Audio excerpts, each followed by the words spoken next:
Fast, focused, and fearless. Here's everything you need to know as you jumpstart your day. I'm Diego Castro. President Marcos brings home some 700 billion pesos worth of investment pledges from his recently concluded Japan trip. He says these investments could generate some 24,000 jobs for Filipinos. Ian Suyo with the details.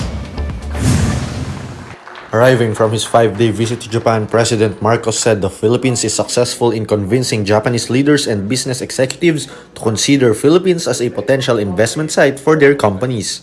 The Philippines is looking at 700 billion pesos worth of investment pledges following Marcos's Japan trip. Marcos said the amount of pledges they garnered could create 24,000 jobs and help provide economic stability in the country. He also announced that the Japanese government has committed around $3 billion to aid Philippines' major projects such as the North-South Commuter Railway that will pass through Malolos, Bulacan to Tutuban, Manila, as well as the North-South Commuter Railway project extension. Coming back, we carry with us over $13 billion in contributions and pledges to benefit our people, create approximately 24,000 jobs, and further solidify the foundations of our economic environment. As ever, our partner Japan committed to provide infrastructure development loans for two major projects, the North-South Commuter Railway for Malolos to Tuban, and the North-South Commuter Railway project extension. Aside from these, the government floated the possibility of entering a visiting forces agreement with Japan and a possible tripartite agreement with the United States. We have cemented our defense and security relations. We have also covered a great deal of ground in the areas of agriculture, ICT, cooperation, and with the signing of bilateral agreements that provide the framework for enhanced mutually beneficial collaboration in many areas. As part of the final stretch of his visit, Marcos met with the Filipino community in Japan and assured them that the Philippines will be able to open more jobs for its citizens. According to the Immigration Services of Japan, there are around 267,000 Filipinos residing there since 2021. And while I know that they are doing well there and are very well respected in their profession, I assure them that this administration is committed to creating more job opportunities in the Philippines so that working abroad will become a career choice and not the only option available to them. For News 5, Ian Suyu, we are One News. The death toll from the magnitude 7.8 tremor in Turkey and Syria has climbed past 33,000. Two Filipinos were confirmed dead, while search operations continue for one missing Filipina and her children. The Philippine Embassy in Ankara said it was sheltering over 50 people as of Saturday. The country's rescue team in Turkey is also working non-stop to help look for survivors under the rubble. Civil Defense Officer Jose Mangawang explained to 1PH the challenges they face on the ground.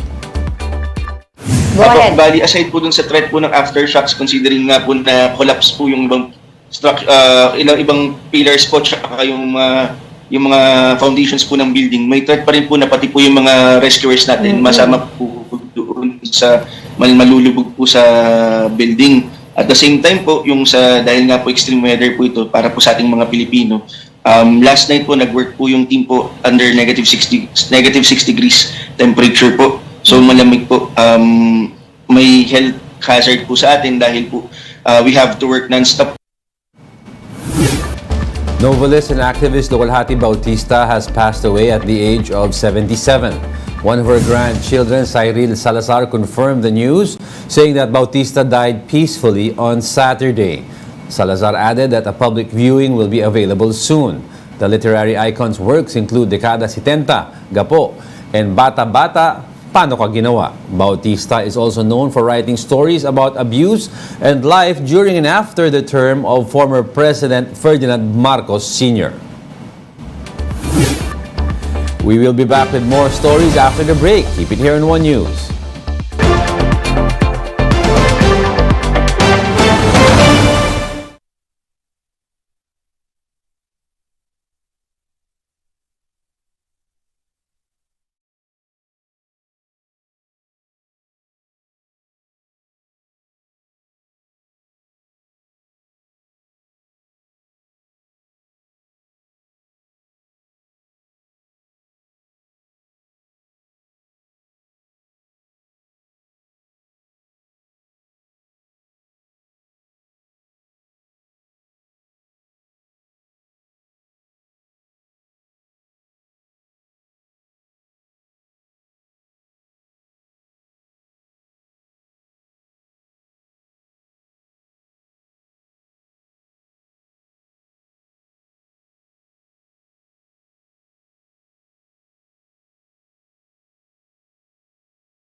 You're still watching One News Now. I'm Diego Castro.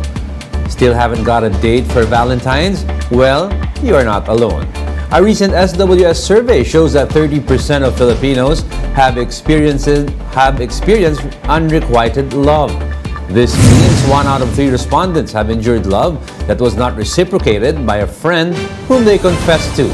But if you have been turned down before, love is still very much worth pursuing, at least for a majority of Filipinos who are admittedly optimistic with their love life. Around 57% said they are very happy with their current relationships, while 25% said they could be happier and only 17% are without a love life. The survey was conducted from December 10 to 14 last year with 1,200 adults nationwide. Here are other headlines we're keeping our eyes on. The COMELEC is urging Congress to pass a bill that would allow early voting for vulnerable sectors and internet voting for OFWs. The agency says this would encourage the sectors to participate in elections. A social weather station survey shows that around 93% of Filipinos believe the worst of COVID-19 is already over. Majority of respondents also said they strongly approve of voluntary masking. And love is truly in the air here in the Philippines. Spotify says love and relationships are the most popular topics and genres for playlists and podcasts in the Philippines. Based on data collected by the streaming service, there are 3.9 million love-related playlists in the Philippines, the biggest in Southeast Asia. And that's it for this hour. Join us again at 7:45 a.m. as we continue to monitor the day's biggest stories. You can also catch One News on Signal Play. Register an account now at signalplay.com so you can stream One News live anytime, anywhere. I'm Diego Castro. We are One News. All sides, all the time.